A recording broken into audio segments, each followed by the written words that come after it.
little sneaky. So Kathy put in a different CD than what Abby had originally given Vivi. Vivi was uncomfortable with the solo that we worked on because she had such a lack of rehearsal time, and so we are going to go ahead and do a piece that she already knows. Our whole team is there to root for Vivienne so that she feels like part of the company. Kathy informs me that she's gonna do another routine. I'm like, what? I'm just changed this to independent entry. You're doing what? You're changing it to independent? Yes. She's not going to be going underneath your name? I didn't do this number. But she's going to be representing you. Not with a number I didn't do, in a costume I didn't design. And Kathy's not happy with that. She is mad. Right, but I agree with Abby on that one. Like, she didn't have any part of it, so why should her name be on it? Yeah, because what if it's terrible? Right. Spoiler alert, it's not great. It's not great. It's not great. And it's not Vivi's fault. It really isn't, because bless her, she's adorable in that terrible cowboy hat. The cowboy hat again! With her eyelashes Up not on her eyebrows. Yeah. And just all the wrong color bobby pins. It's just a mess. Kathy knew she was going to make Abby mad. She knew. And she did it anyway. Kathy, I came through. I got the costume finished. The dance was finished. Any other kid, whether their mother's a dance teacher or their mother's a swimming coach, would have had that dance nailed down. Absolutely. So why is Kathy, the dance teacher, not just drilling it into her child's head at home? I think Kathy wants Vivi to love dance and love her, and so she has to bribe her to love dance because she knows in her heart that Vivi does not love dance at this moment. Yeah. And so she's like trying to bribe her with iPads and ice cream and all these things. A puppy. Moms that go against me don't last very long. They are hurting their children. Kathy, I just can't get over that Kathy knew exactly what response she was going to get from Abby, and she did it anyway. If another mom at Kathy's studio did that, Kathy would lose her ever-loving shit. Absolutely. She would go freaking crazy if they did this. In changing Vivi's solo, I knew the response I was going to get from Abby. Her and I are going to have to work together. She likes to say that I'm her colleague. I may have to have special favors that's different than the other moms. But like, no.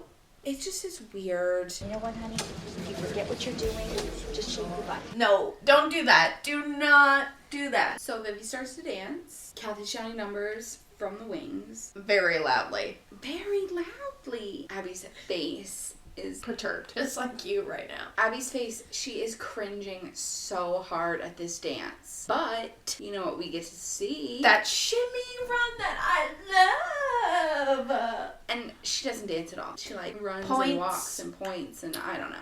It does a couple poses. Yeah, it's not a dance. It looks like somebody's kindergarten like talent show performance. Yeah, it's not a pretty much. dance for a dance competition. But the dance is over. Awards happen. Vivi gets 7th. And who taught you this number?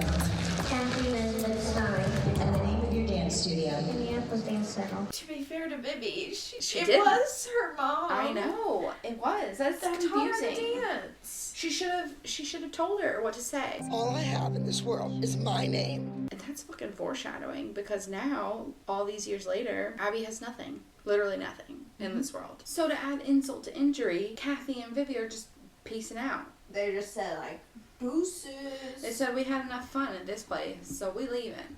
And of course, the moms and Abby are mad. I would be mad too. I would be livid. I would be so mad. Especially if you got me up early to be somewhere, to support somebody, to make them feel like they were part of the team, and then they were like, yeah, I'm not going to stay for you, you're not worth it.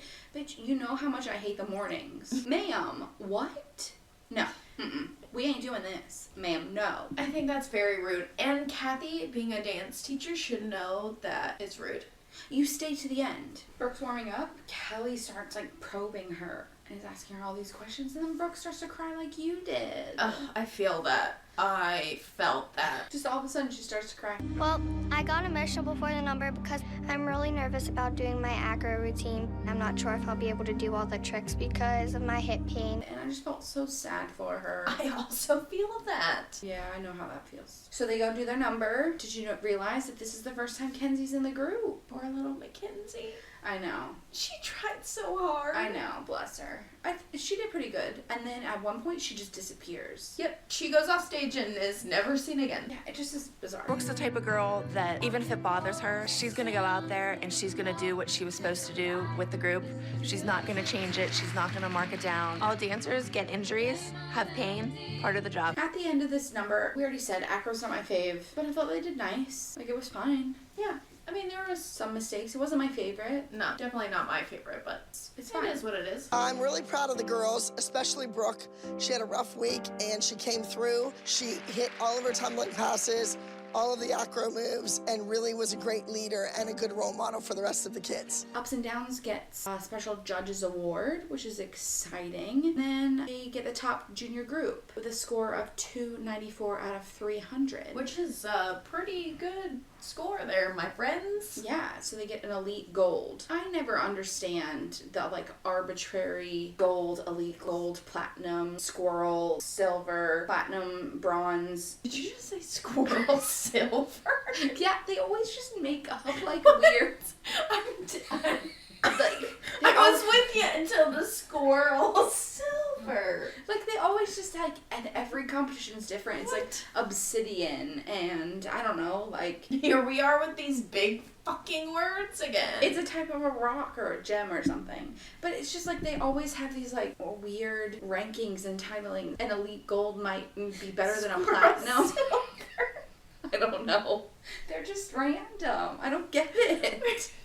I don't get it. I was very nervous because of my hip, and I didn't think I would be able to do a lot of the things, but I guess we pulled it off because we got first place. This weekend, my friend asked me to go to the mall with them, and there was like 2 parties going on, but since we won, everything like turned out okay. It's hard to decide which I would have rather been to because I don't know how the parties went because I was here instead. And I was like, man, you are such a teenager. Yes. Like, ma'am. Uh-huh. Winning the overall first place is the best you can be. That's it. You came to win and you win. But it's my job as their teacher and their coach to keep them grounded. So Monday, when we go back into the studio, I have to knock them down a few pegs. You have to keep a dancer humble. There's always room for improvement. And that's my job. Mommy can say it's fabulous and you're the best, but I have to tell them there's somebody out there better. There's always someone gonna be better than you. I get it. But also, like, can we just end on, like, yay, it's great to win. Yay, we won! Woohoo! Great job. Let's get back in class and keep working. Round of applause. So let's do mom pyramid. Don't look at my answers. Okay, I'm gonna rank mine. On the top of the mom pyramid for this episode is Kelly because she's really attentive and supportive with Brooke's injury. Okay, I'd have to agree with that. Okay. Then this is where it gets tricky. I have Christy next because she's occasionally funny. Okay. Holly is at third because was she even in the episode? Right. Like, did I see her? Yes, but not really. Fourth for me is Melissa because she shows how two-faced and sneaky she is with the lunch date and the cake. And then at the bottom is Kathy because she went behind Abby's back and changed the dance. I'm gonna say Kelly. A tie between Christy and Holly. Yeah. And then a tie between Kathy and Melissa because I feel like they were kind of equal this episode. They Okay. both did some shady shit. Yeah, they did. So it's really like a really good pyramid I got going on. It's There you not just go. a 1 by 1. And then on the not shown on this episode, all things to Dance Mom's Wiki, there's really not much for this episode in particular. Apparently, the costumes that they have, the little blue dance dresses, have been used in a previous dance that was pre-filming, so it was before they did the show. And then we already mentioned that the cake was the one that Abby swiped in episode 1.